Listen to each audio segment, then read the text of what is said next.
Good afternoon, America. This is one of the very first YouTube videos I'm going to do. We are in trying times today, and there is a number of matters that need to be discussed. I want to introduce myself and give you all of my accreditations and all of the creditable activities I've done in my life. I happen to be banned from Facebook, from Twitter, from Daily Wire, from Breitbart, from City Journal, from Front Page Mag, from the Gateway Pundit, from the Atlantic, from LinkedIn, from my local newspaper. Yes, indeed, I am one very banned man. And the reason why I am banned is for the reason why Plato said that no man is hated more than he who tells the truth. Tertullian said that the first response to truth is hatred. And we often find that truth sounds like hate to those who hate truth. So what's happening in America right now is a communist revolution. Let's be very clear about this. It is a communist revolution, and it has caught most of America unawares because, let's be honest, the source of our information are the very places where yours truly and millions more like me are banned, right? The newspapers, the media, the tech companies, the schools, they ruthlessly suppress and censor those they disagree with. While they lie to people, they silence the truth.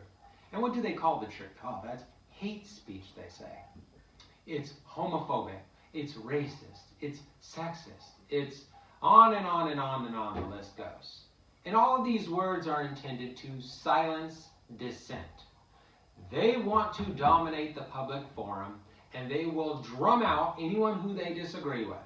Now, let's be honest, cultural Marxism has three victim groups, right?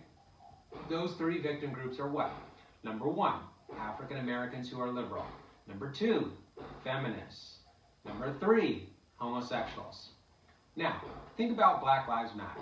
It's founded by three lesbians, right? So you just hit a triple play, right? The cultural Marxists favor feminists, homosexuals, and liberal African Americans, and the founders of Black Lives Matter are all three, and they admit that they're trained Marxists.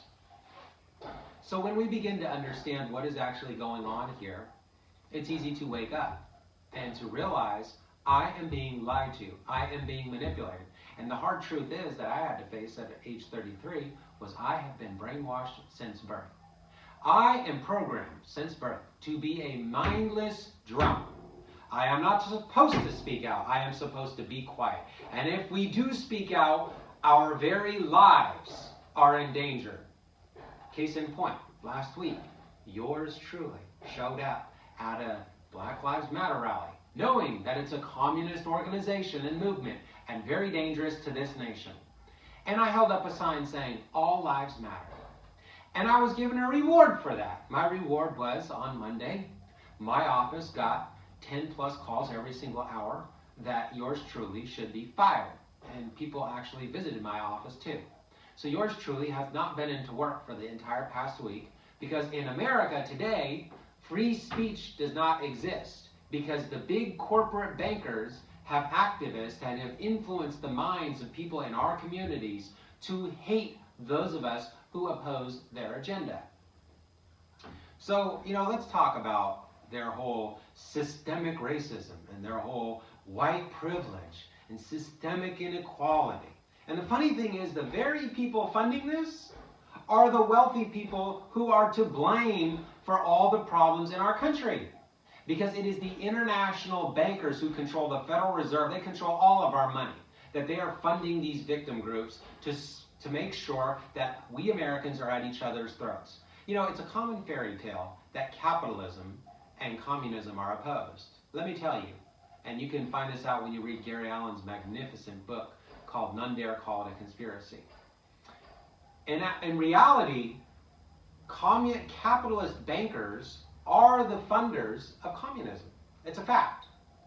If you go back to the Bolshevik Revolution and you carefully find out who were the people who funded the Bolshevik Revolution in Russia, you'll find out that Jacob Schiff, who was sent to America after the Civil War by the Rothschilds with 4 goals: destroy Christianity, take control of America's money supply, create racial tensions, and put Rothschild people into positions of power, that he was behind that.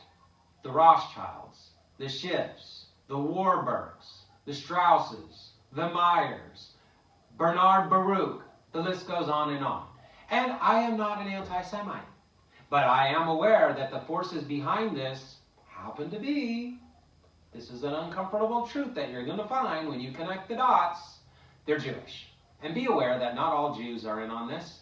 The Torah is very clear, thou shalt not steal. These international Jewish bankers have been stealing from America for 108 years, ever since they got control of the Federal Reserve. Another great book by the phenomenal author Upton Sinclair is The Money Changers. Highly recommend everybody read it. He details how the Rothschild pawn J.P. Morgan in 1907 crashed the stock market because he loved a young woman and she loved another banker, and so he deliberately broke that banker and broke America. A very spiteful and malicious man. A great book too, by the way. Remember, The Money Changers by Upton Sinclair. It is free in PDF online. Just put in The Money Changers Sinclair PDF and you should be able to read it for free.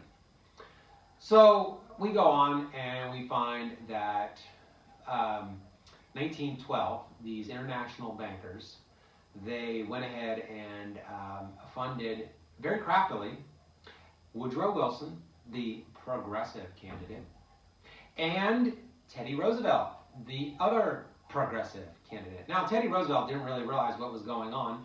J.P. Morgan was backed by the Rothschilds, and he funded Teddy Roosevelt. So Teddy Roosevelt and Taft split 60% of the Republican vote, and Woodrow Wilson waltzed into the White House with 40% of the vote in 1912. The next year, no delay, the bankers had the Federal Reserve, the income tax, and direct election of senators. Immediately, the 16th Amendment, the 17th Amendment passed. America has been controlled by these international bankers ever since. So the dollar in about the 1600s was worth about $1 in 1913, but the dollar in 1913 is worth about 4 cents today. They have been robbing us blind. So, of course, as soon as they took control of America's money, they took control of our lives. Did they not? The Lusitania incident was staged. Winston Churchill was a tool of the bankers, and Winston Churchill was in charge of making sure that the Lusitania had an escort. And he called that escort off. And guess what? The Lusitania, which was not no peace-going merchantine ship of peace, passenger ship, it was designed for war, and it had millions of rounds of ammunition on it, headed for Britain. So, of course, Germany had every single right to torpedo the Lusitania. And Germany even put an advertisement in New York newspapers saying, if you are in America, do not ride the Lusitania. It will likely be torpedoed. Well, Americans didn't listen to that. 128 went down. And the international banker-controlled media went to work, drumming it into America's heads that the evil Germans have destroyed an American ship. And what a tragedy this is. And the Germans are raping women and killing children, and they're plotting on taking over, and all this other nonsense. Because you got to remember, these international bankers have people like, you may have heard the name, Walter Lippmann, wrote the book Public Opinion. Sigmund Freud's nephew, Edward Bernays, wrote the book Propaganda. These people know psychology. They know how to manipulate public opinion. We are being pawns for them. So I'm going to return, on my next video, I will address a lot of the race upheaval, but I want to give a foundation today. This is just the first installment. I'd like to do about a 10-minute video every day. I'm not a big fan of videos, but there just does not seem to be any other better way to get on and spread a message. I will say that since I'm banned on Facebook and Twitter, I expect to be shortly banned on YouTube as well. So pass this message on as fast as possible. Also understand, like, subscribe, and if you would please, I have Masano News, which is my own website. If I get about 5,000 people to pay about $1 a month, I will do an article every single day on that, which will be superior to every single newspaper in America. Thank you very much. Welcome. Remember, and the truth shall make you free, and ye shall know the truth, and the truth shall make you free. Now, it does not say, and you shall know the truth, and the truth shall make you happy and feel good about yourself. Peace. May God bless America.